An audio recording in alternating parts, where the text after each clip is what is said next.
लोग जानते भी नहीं कि अशोक क्या है, बस ये जानते थे कि अशोक ने अपने 99 भाइयों की हत्या कर दी थी, तलवार फेंक करके कायर हो गया था, यही लोग जानते। लेकिन सम्राट अशोक तलवार फेंक कर कायर हुए होते तो आज हमारे देश के इतिहास में तलवार फेंकने का इतिहास लिखा हुआ है या तलवार चमकाने वाले का इतिहास लिखा हुआ है।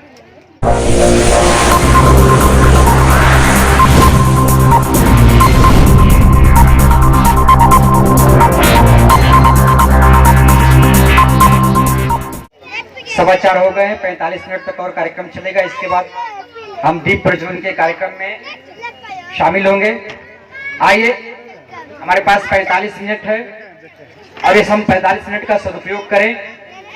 अब यह समय हमारे कार्यक्रम के मुख्य वक्ता डॉक्टर सच्चिदानंद मौर्य जी का है। मैं चाहता हूं कि एक बार पहले आप जागृत होइए, इसके बाद मैं उनको आमंत्रित करूं। एक बार जोरदार तालियां। मैं कोशिश करता हूं कि इनकी आवाज आप तक पहुंचे, क्योंकि पता नहीं मेरी आवाज कहां तक पहुंचे। जहां तक आदमी हो बात वहां तक पहुंचे। और लेके आए हैं डॉक्टर साहब अशोका का धम्म, जिनके लिए मेरी कोशिश है ये सौगात वहां तक पहुंचे। एक बार जोरदार तालियों के साथ आपके बीच सम्राट अशोक क्लब के राष्ट्रीय प्रवक्ता डॉक्टर सच्चिदानंद मौर्य जी।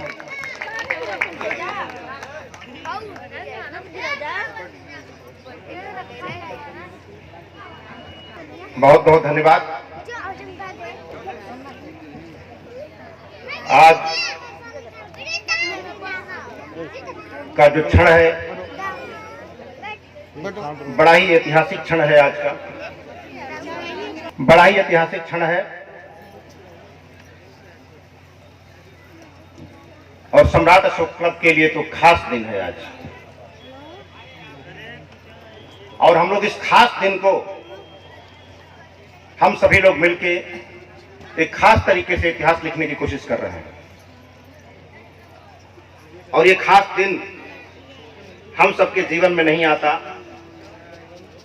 अगर हम सबके बीच आज नहीं है सम्राट अशोक क्लब के संस्थापक सुभाष सिंह मौर्य जी न होते तो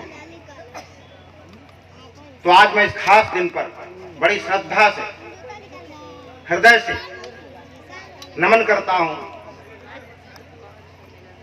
बड़ा सम्मान के साथ आपको याद करता हूं, क्योंकि जब आपका नाम लेते हैं तो सारी चीजें याद आने लगती है नजरों के सामने से कि कैसे पतली पतली गलियों से होता हुआ यह सम्राट अशोक क्लब का कारवां खेत खलिहानों का निरीक्षण करता हुआ आज राजपथ की तरफ अग्रसर है। आज राजपथ की तरफ अग्रसर है और आप सब उसके सारथी हैं। कोई रथी है, कोई सारथी है, कोई महारथी है। आज हमारे बीच बड़ी खुशी हो रही है कि हम विश्व परिवार के लोग हैं, विश्व समुदाय के अंग हैं और आज हमारे बीच विश्व समुदाय से जुड़ा हुआ, जापान से जुड़े हुए आज हमारे मुख्य अतिथि हैं। ये हम सबका सौभाग्य है और ऐसे मुख्य अतिथि धर्मगुरु जिनसे ही 13 समाजी को मैं अपने पूरे संपूर्ण भारत की तरफ से आपका स्वागत, अभिनंदन और नमन करता हूं। आज हमारे बीच हम सबके राष्ट्रीय अध्यक्ष, जिनके प्रेरणा में, जिनके सकारात्मक संबल में हम सभी लोग काम करते हैं, बड़ा फक्र होता है और बड़ा अच्छा लगता है कि हमारा राष्ट्रीय अध्यक्ष डॉक्टर दीनानाथ मौर्य जी हैं। और सम्राट अशोक क्लब की जो धरोहर है, एक तरह से पूंजी है और ऐसी पूंजी को हमें बचा के संभाल के रखना चाहिए। और ऐसे पूंजी हमारे राष्ट्रीय महासचिव सम्मानित शत्रुघ्न साकी जी और हमारे बीच हमारे राष्ट्रीय महाप्रबंधक राजेश प्रसाद मौर्य जी, जिनका पूरा समर्पण, पूरा डेडिकेशन आज इस सम्राट अशोक क्लब को समर्पित है। ऐसे पुरोधाओं का मैं नमन करता हूं। और हमारे राष्ट्रीय संयोजक राजेश कुमार मौर्य जी, उत्तर प्रदेश के अध्यक्ष परम सम्मानित डॉक्टर रविंद्र जी, जिन्होंने अपनी योग्यताओं से, अपनी प्रतिभाओं से सम्राट अशोक क्लब को अपनी पूरी क्षमता से ऊंचाई देने की कोशिश की है। और हमारे बिहार प्रदेश के अध्यक्ष भीषम जी, जो एक इंजीनियर थे, अपनी कहानी बता रहे थे, तो मैं बता देना चाहता हूं आपको कि अगर जुड़े ही रहे, लगे रहे, आपको भी एक संदेश देना चाहता हूं कि आप लगे रह गए तो अच्छे बुरे की समझ दे जाऊंगा, अच्छे बुरे की समझ दे जाऊंगा।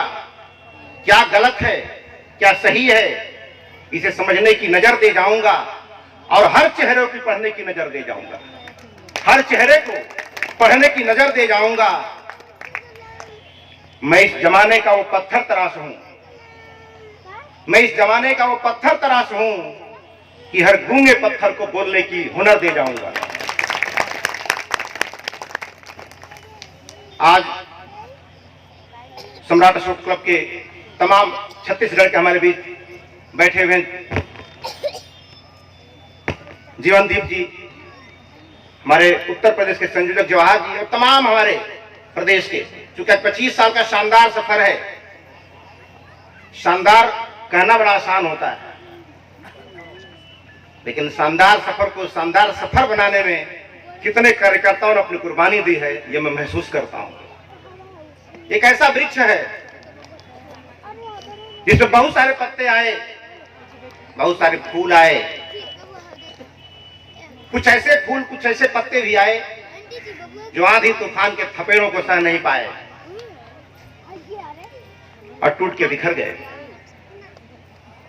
आपको बताना चाहता हूं कि जो पत्ता, जो फूल अपने पेड़ से आंधी तूफान को सहते हुए लगा रह जाता है, वही अंत तक समाज को छाया और फल देने का काम करता है। आज सुबह जी से शुरू हुआ, एक व्यक्ति से शुरू हुआ था संगठन, और इतना बड़ा रूप ले लिया है।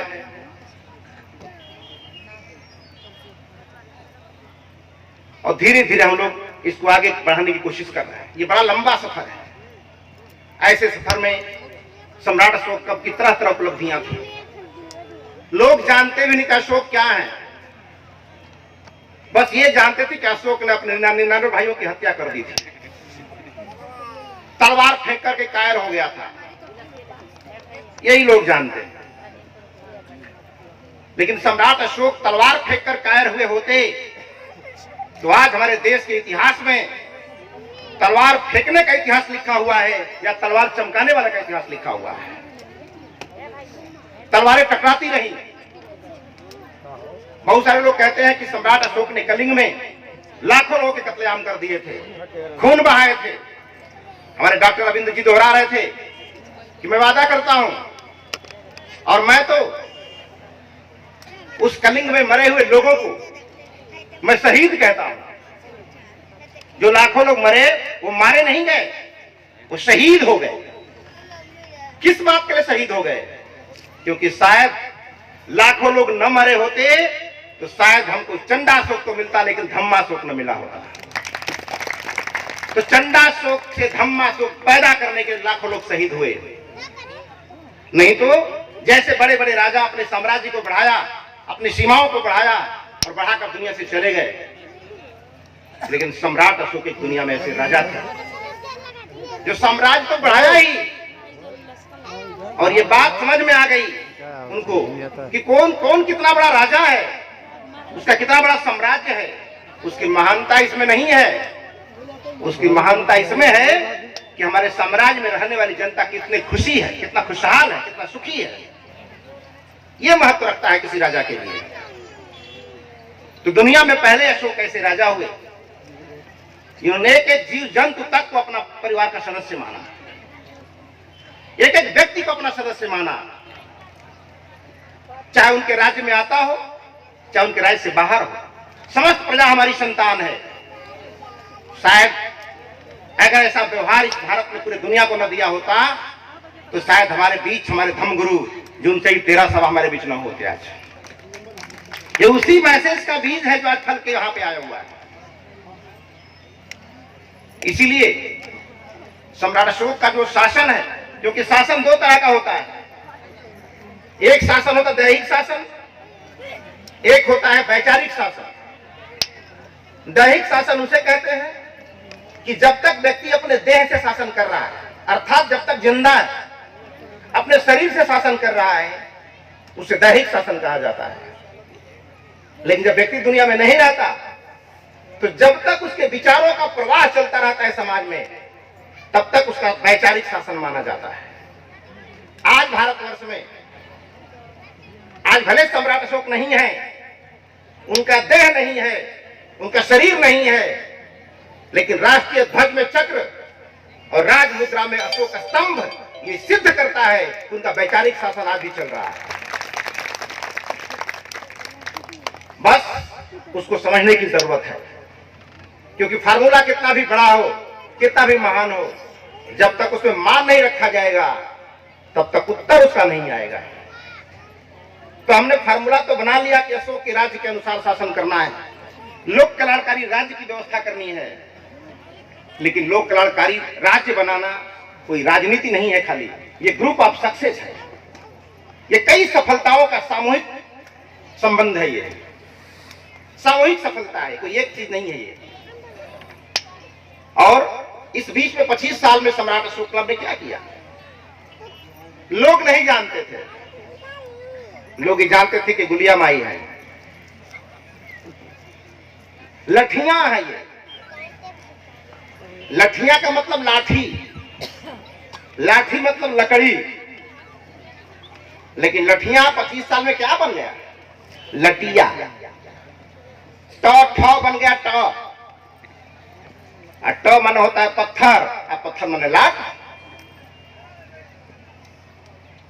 तो ये 25 सालों का इतिहास है जो अशोक को नहीं जानते थे, लेकिन धीरे धीरे हमारे कार्यकर्ताओं ने गांव की गलियों में जा जा करके इस लोक कल्याणकारी राजा, लोक कल्याणकारी सम्राट के इतिहास को गली गली में बताया।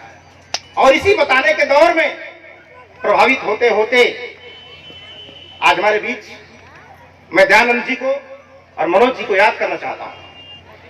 इन लोगों ने उस बात को सरकार तक पहुंचाई, और पहुंचाई उसके बाद आज इस सम्राट अशोक क्लब के हजारों कार्यकर्ताओं के समर्पण और त्याग का नतीजा है कि बिहार के मुख्यमंत्री प्रभावित हुए और सम्राट अशोक की जयंती पर छुट्टी घोषित कर दी।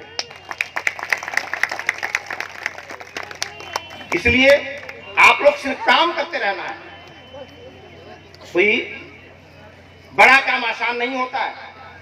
और आप ये जान लो कि आसमान नीचे नहीं आ सकता है आपके लिए, आप गरीब हो कि अमीर हो, बेवकूफ हो कि समझदार हो, आसमान आपके लिए नीचे नहीं आ सकता, आपको आसमान की ऊंचाई छूनी पड़ेगी। इसलिए आपको ही उछलना पड़ेगा, आपको ही काबिल बनना पड़ेगा, और काबिलियत का कोई विकल्प नहीं है। इसलिए काबिल बनिए, समृद्ध बनिए, समर्थ बनिए, अगर सम्राट अशोक के सपनों को आगे ले जाना है। इसलिए कलिंग के जो मैदान में जो खून गिरा है, वो खून बहाया है हम लोगों ने। तो बहुत लोग कहते हैं बड़ा खून बहाया था, लाखों लोग मारे गए थे इसमें। तो हम तो उस समय नहीं थे, लेकिन आज हम हैं। तो सम्राट अशोक क्लब ने अभियान चलाया कि खून का बदला खून से देंगे, खून का बदला खून से देंगे। लेंगे नहीं, खून का बदला, खून बहा है तो खून दे करके करेंगे। और उस क्रम में सम्राट अशोक क्लब अग्रसर है। जैसा हमारे पूर्व वक्ताओं ने कहा है कि जब भी किसी को जरूरत पड़े तो उस कलिंग के मैदान को याद करिएगा। वो खून अब महानदी से बह करके बोतलों में पैक हो चुका है। कलिंग के महानदी में जो खून उसका लाल हो गया था, वो नदी से निकलकर बोतल में पैक हो गया है। और जब चाहेंगे बोतल से निकल के आपकी नसों में दौड़ने लगेगा, जब चाहेंगे। तो आज बड़ा ही इतिहास का दिन है और सम्राट अशोक क्लब के 25 साल का सफर बड़ा ही गर्वान्वित है। कई बार मैं इस बात को कह चुका हूं। बहुत सारे लोग प्रयास करते हैं, कहते हैं कि सम्राट अशोक क्लब इतना बड़ा संगठन है, आप लोग का नेता कौन है, आप लोग का अगुआ कौन है? लोग परेशान रहते हैं, कहते इतना बड़ा संगठन चलाता कौन है? तो उसके लिए एक छोटी सी बोध कथा है कि एक बार बिच्छुओं की बारात जा रही थी, बिच्छुओं की बारात लाइन से। तो किसी ने पूछा कि भाई इतनी लंबी लाइन में आप लोग चले जा रहे हो, तुम लोग का नेता कौन है? तो उसमें एक बिच्छू ने कहा कि किसी को छू के देख लो, समझ में आ जाएगा कौन नेता है।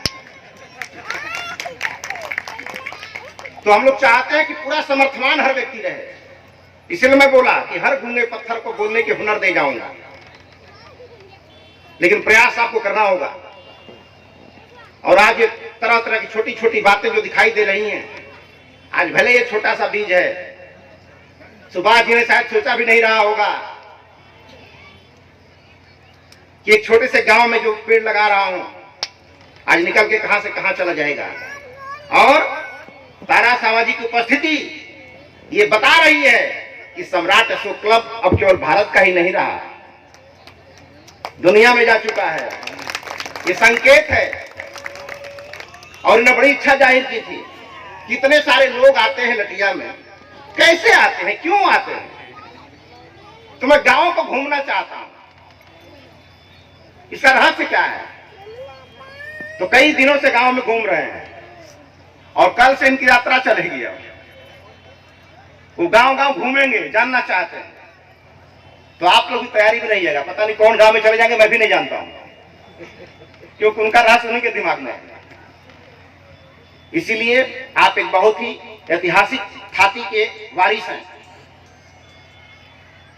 आप बहुत बड़े ऐतिहासिक ख्याति के वारिस हैं। और हम पूरा उम्मीद करेंगे आप लोग कि अपने लायक पूर्वजों के लायक संतान बनने की कोशिश कीजिए। आज हमारी बहनों का जो सम्मान हुआ मंच पे बैठा के, बड़ा ही फक्र लगा आज मुझे, क्योंकि एक स्त्री जो है, एक नारी जो है, किसी के बहन के रूप में जानी जाती है, या किसी की पत्नी के रूप में जानी जाती है, या किसी की मां के रूप में जानी जाती है। मैं जानना चाहता हूं कि वो मां है, वो बहन है, पत्नी है, वो नारी कहां है? नारी का अपना वजूद कहां है? और जब नारी का अपना वजूद नहीं है तो शायद हम संविधान के उस सपने को साकार नहीं कर पाए। किसी की वो क्यों कहती है कि मैं फला की पत्नी हूं, वो क्यों कहती है कि मैं फला का भाई बहन हूं, वो क्या कहती है कि मैं फला की बेटी हूं, वो ये क्यों नहीं कह सकती कि मैं सिर्फ नारी हूं, सिर्फ नारी हूं। और भारत का जो संविधान है, नारी को नारी होने का वजूद दिया है। अगर ऐसा नहीं होता तो रजिस्ट्री कराते समय 2% के लालच में रजिस्ट्री किसके नाम से होती है? धरती माता। धरती माता किसके हाथ में गई? धरती माता के। अगर ये 2% वाला ना होता तो शायद नहीं जाता। इसका मतलब आपको नारी को नारी का वजूद देने में भारतीय संविधान का बहुत बड़ा हाथ है। इसलिए सम्राट अशोक क्लब इस ग्रंथ को अपने स्तंभ पे रखता, अपने मंचों पे रखता है। और जितने भी अधिकारी हमारे मंचों पर अब तक आए हैं, वो सब ये कह कर गए हैं कि शायद अपने जीवन में मैंने बहुत सारे मंचों पे गया हूं, लेकिन पहला ऐसा मंच है जहां पे हमको संविधान दिखाई देता है। ये काम 50 साल पहले होना चाहिए था। हम पीछे चल रहे हैं, हम लोग 50 साल पीछे चल रहे हैं। जब ये जिस दिन संविधान बना उसी दिन से एक आयोग बनाना चाहिए था, एक आयोग का गठन करना चाहिए था, जिसका मात्र एक ही उद्देश्य होता, जो गांव गांव जाकर संविधान की भावनाओं को समझाता। लेकिन जब हम नहीं समझा पाए, या जो सरकार में लोग रहे ये काम नहीं कर पाए, तो जो धर्म के पाखंडी थे वो गांव गांव जाकर अपनी बात समझा लिए। समझा लिए तो उसका परिणाम क्या निकला? परिणाम यह निकला कि कोई हिंदू के नाम पर कटने को तैयार है, कोई मुसलमान के नाम पर कटने को तैयार है, लेकिन कोई भारतीय होने के नाम पर कोई तैयार नहीं हो रहा है। ये उसी का नतीजा है। अगर इस संविधान की भावनाओं को गांव गांव समझाया होता तो हिंदू हम अपने घर में होते, मुसलमान अपने घर में होते, लेकिन घर से बाहर निकलते तो हर व्यक्ति गर्व से कहता कि गर्व से कहो कि हम भारतीय हैं, भारतीय हैं, भारतीय। ये माहौल सम्राट अशोक क्लब बनाने की कोशिश कर रहा है, गांव गांव राष्ट्रीय प्रतीकों का निर्माण कर रहा है। 25 साल में लोगों ने कितने धार्मिक स्थल बना दिए होंगे, वैध स्थल पर भी और अवैध स्थल पर भी। पूरा जीटी रोड देखिए, रोड के किनारे सब अवैध स्थल पर धार्मिक स्थल बने हुए हैं। ये कानून है क्या? अभी कल ही एक सासाराम के आसपास की कहीं घटना है कि चौराहे पर राष्ट्रीय चिन्ह लग गया था। विक्रमगंज की घटना है, बिहार की। राष्ट्रीय चिन्ह बन गया था चौराहे पर, तो किसी ने कहा कि उसको हटवाया। बोला कि चौराहे पर कैसे बन सकता है? हमने कहा चौराहे पर जब मंदिर मस्जिद बन सकता है तो राष्ट्रीय चिन्ह क्यों नहीं बन सकता है? क्यों नहीं बन सकता है? तो इसलिए है क्योंकि लोगों के अंदर अपने अपने संप्रदाय की भावनाएं भरी पड़ी हुई हैं, राष्ट्रीय संभावनाएं नहीं पड़ी हुई हैं। और ये हम कहते हैं कि चित्र से ही चरित्र का निर्माण होता है। और सम्राट अशोक क्लब जो गांव गांव अलग अलग प्रांतों में, अलग अलग जिलों में जगह जगह जो राष्ट्रीय चिन्ह बना रहा है, सिर्फ इसलिए बना रहा है क्योंकि चित्र से ही चरित्र का निर्माण होता है। तो जिस बात को लोग दिन भर देखेंगे, भावना वैसी ही पैदा होती है। इसलिए अगर राष्ट्रीय भावना लोगों में पैदा करनी है तो जगह जगह राष्ट्रीय धरोहर, राष्ट्रीय प्रतीक होने चाहिए, ताकि वो बार बार हमें राष्ट्रीयता की भावना की प्रेरणा देती रहे। कितने लोग समझ पाते हैं सम्राट अशोक क्लब कितना भारी काम कर रहा है, बहुत बड़ा काम कर रहा है। लेकिन चूंकि आज इतिहास हम लोग को इतिहास पढ़ने की आदत पड़ी हुई है, इसलिए इतिहास जब बनता है तो हमको पता नहीं चलता है। इतिहास जब बन रहा होता है पता नहीं चलता है, हमको पढ़ने की आदत पड़ गई है। इसीलिए अब मेरा आह्वान है अपने सम्राट अशोक क्लब के कार्यकर्ताओं से और आम जनमानस से भी कि आप इतिहास के छात्र बनने के साथ साथ इतिहास का पात्र बनने की भी कोशिश कीजिए, ताकि आने वाले समय में आपको भी लोग पढ़ें, आपको लोग सीखें, आप लोग भी जाने। तो आज बहनें हमारी सम्मानित हो रही थी मंच से, बड़ा अच्छा लग रहा था देख करके। और अपने सारे कार्यकर्ताओं को मैं निवेदन करूंगा कि आप कहीं भी रास्ते में निकालते हो तो किसी महिला का सम्मान करना, किसी महिला की इज्जत करना सीखो, क्योंकि जिस समाज में महिलाओं का सम्मान नहीं होता वो समाज कभी अखंड नहीं रह सकता है। इसलिए इसको समझो ध्यान से। कहीं भी कोई महिला मिलती है तो सम्मान के साथ देखो उसे, सम्मान के साथ व्यवहार करो उसका। ऐसा जब करोगे तो सच में सम्राट अशोक के अनुयायी रहोगे, भगवान बुद्ध के अनुयायी रहोगे। तो इसीलिए बहुत ज्यादा नहीं कहूंगा, तो टाइम कम है और दीपक भी जलाना है, ना उस उद्देश्य को पूरा करना है। और ये दीपक भी कोई साधारण दीपक नहीं है, ये दीपक भी खास दीपक है। वो क्या खास है उसमें? खास इस बात का है कि आपको इस दीपक को जला के शपथ लेनी है आज कि जैसे यह दीपक अपने अस्तित्व को मिटा करके समाज को प्रकाश दे रहा है, उसी तरह हमें अपनी इच्छाओं और आकांक्षाओं पर काबू करते हुए खुद जल करके समाज को प्रकाश देना है। ऐसा संदेश आज दीपक के माध्यम से देना है, तभी हमारा 25 वर्ष का रजत जयंती समारोह सफल होगा और हम सफलतम ऊंचाई पर पहुंचेंगे। इन्हीं चंद बातों के साथ हमारे मंच पर हमारे मंचासीन अतिथि उपस्थित हैं। आप सभी का तहे दिल से सम्मान करते हुए और अपनी बहनों की इज्जत करते हुए और अपने जितने भी कार्यकर्ता आज 3-4 दिन से लगे हुए हैं, इस कोविड-19 में भी हमको तो उम्मीद नहीं थी इतने लोग आ जाएंगे। जिस तरह से व्यवस्था बन रही थी मुझे लगा नहीं कि इतने लोग आ जाएंगे, लेकिन आप लोगों ने आकर के सिद्ध कर दिया है कि कोई कोरोना हमारे बीच बाधा नहीं हो सकता है। क्योंकि हम तो वो लोग हैं, क्योंकि और जगह तो अग्नि परीक्षा होती है, हर जगह अग्नि परीक्षा होती है, लेकिन सम्राट अशोक क्लब ऐसा संगठन है जिसकी पानी परीक्षा होती है। जब जब लटिया महोत्सव है तब तब पानी पड़ता है। अगल बगल में एक मैसेज चला गया था कि लटिया महोत्सव बीत जाएगा तब खेत की सिंचाई करेंगे, क्योंकि उस दिन तो बरसेगा ही। आप लोग बड़े खुशहाल हैं, महोत्सव चल रहा है, कोई बारिश नहीं हो रही है, धूप में पा कर रहे हैं। इसका मतलब हम लोग ही कहीं न कहीं आप सूर्यास्त से सूर्योदय की तरफ बढ़ रहे हैं। इन्हीं चंद बातों के साथ अपनी वाणी को विराम देते हुए, आप सभी का सम्मान करते हुए, सबकी इज्जत करते अपनी वाणी को विराम देता हूं।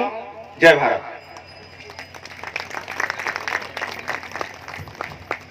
बहुत बहुत धन्यवाद।